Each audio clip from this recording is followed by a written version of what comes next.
ಕರಾವಳಿ welcome back to T N by YouTube channel. ಇವತ್ತಿನ ಒಂದು ವಿಷಯ ಏನಪ್ಪ ಅಂತಂದರೆ, ಬಿಗ್ ಬಾಸ್ ಅಗ್ನಿ ಪರೀಕ್ಷೆಗೆ ಯಾರ್ಯಾರೆಲ್ಲ ಮೊದಲನೇದಾಗಿ ಇದಾಗಿದ್ದೀರಾ, ಸೆಲೆಕ್ಟ್ ಆಗಿದ್ದರೆ ಎಲ್ರಿಗೂ ಕೂಡ ಧನ್ಯವಾದಗಳು ನನ್ನ ಕಡೆಯಿಂದ.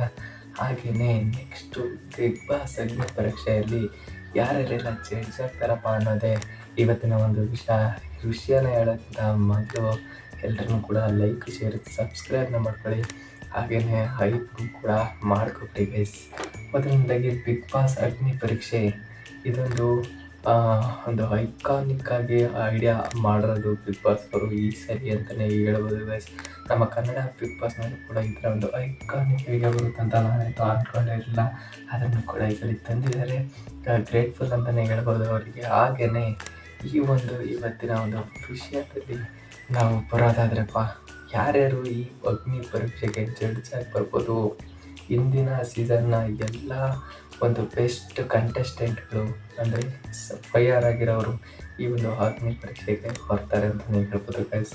ಮೊದಲನೇದಾಗಿ ಎಕ್ಸ್ಪೆಕ್ಟೇಷನ್ ಯಾರ್ಯಾರ ಮೇಲಿದೆಯಪ್ಪ ಅಂತ ಅಂದರೆ, ಮೊದಲನೇದಾಗಿ ನಿಮಗೆ ಗೊತ್ತಿರೋ ಥರನೇ ಓದಿಸಿದ ಥರನೇ ರಗ್ಗಟ್ಟಾಗಿ ನಮ್ಮ ಗಿಲ್ಲಿ ನಟ ಅವರು ಕೂಡ ಬರ್ಬೋದು. ಹಾಗೆಯೇ ಸಂಗೀತ ಶೃಂಗೇರಿ ಅಂತೂ ಬಂದೇ ಬರ್ತಾರೆ ಅಂತ ಎಲ್ರಿಗೂ ಗೊತ್ತು. ಯಾಕಪ್ಪ ಅಂತಂದರೆ ಈಗ ತಾನೇ ಇನ್ಸ್ಟಾಗ್ರಾಮಲ್ಲಿ, ಯೂಟ್ಯೂಬಲ್ಲಿ ಎಲ್ಲದರಲ್ಲೂ ವೈರಲ್ ಇರುವ ನಮ್ಮ ಸಂಗೀತ ಶೃಂಗೇರಿ ಅವರು ಬಂದೇ ಬರ್ತಾರೆ ಅಂತ ಕಾನ್ಫಿಡೆನ್ಸ್ ಎಲ್ರಿಗೂ ಇದೆ. ಹಾಗೆಯೇ ಬಿಗ್ ಬಾಸ್ ಅವರು ಕೂಡ ಕರೆಸ್ಬೋದು ಅವ್ರನ್ನ. ಆಮೇಲೆ ನಿಮಗೆ ಗೊತ್ತಿರೋದ್ರೆ ವಿನಯ್ ಅಂತೂ ಫೈರ್ ಅಂತ ಅನ್ಕೋಬೋದು. ಸೀಸನ್ 10ನಲ್ಲಿ ಸಂಗೀತ ಒಂದು ಕಡೆ ಆದರೆ ವಿನಯ್ ಒಂದು ಕಡೆ. ಹಾಗೆಯೇ ಇನ್ನೊಂದು ಬಂದುಬಿಟ್ಟು ನಮ್ಮ ಮಂಜಣ್ಣ ಅವರು ಬರೋ ಸಾಧ್ಯತೆ ಇದೆ. ಮಂಜಣ್ಣನ ಬಿಟ್ಟರೆ ರಜತ್.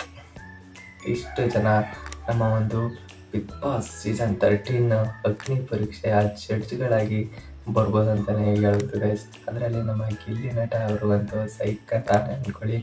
ನೀವು ಯಾರೆಲ್ಲ ಬರ್ಬೋದು ಅಂತ ಎಕ್ಸ್ಪೆಕ್ಟ್ ಮಾಡಿದ್ರೆ ಕಮೆಂಟ್ ಮುಖಾಂತರ ತಿಳಿಸಿ ಗೈಸ್. ಹಾಗೆಯೇ ಈ ವಿಡಿಯೋ ಇಷ್ಟು ಇನ್ಫಾರ್ಮೇಟಿವ್ ಆಗಿತ್ತು ಅಂತ ಹೇಳ್ಬಿಟ್ಟು ಕಮೆಂಟ್ ಮಾಡಿರಿ. ಓಕೆ ಗೈಸ್, ನೆಕ್ಸ್ಟ್ ವಿಡಿಯೋದಲ್ಲಿ ಸಿಗ್ತೀನಿ. ಬಾಯ್ ಬಾಯ್ ಅಂತ ಹೇಳ್ತಾ ಸಬ್ಸ್ಕ್ರೈಬ್ ಮಾಡೋದನ್ನ ಮರಿಬೇಡಿ. ಹಾಗೆಯೇ ಲೈಕ್, ಶೇರ್, ಹೈಪ್ನ ಜಾಸ್ತಿ ಮಾಡಿ. ಓಕೆ ಗೈಸ್, ಬಾಯ್ ಬಾಯ್.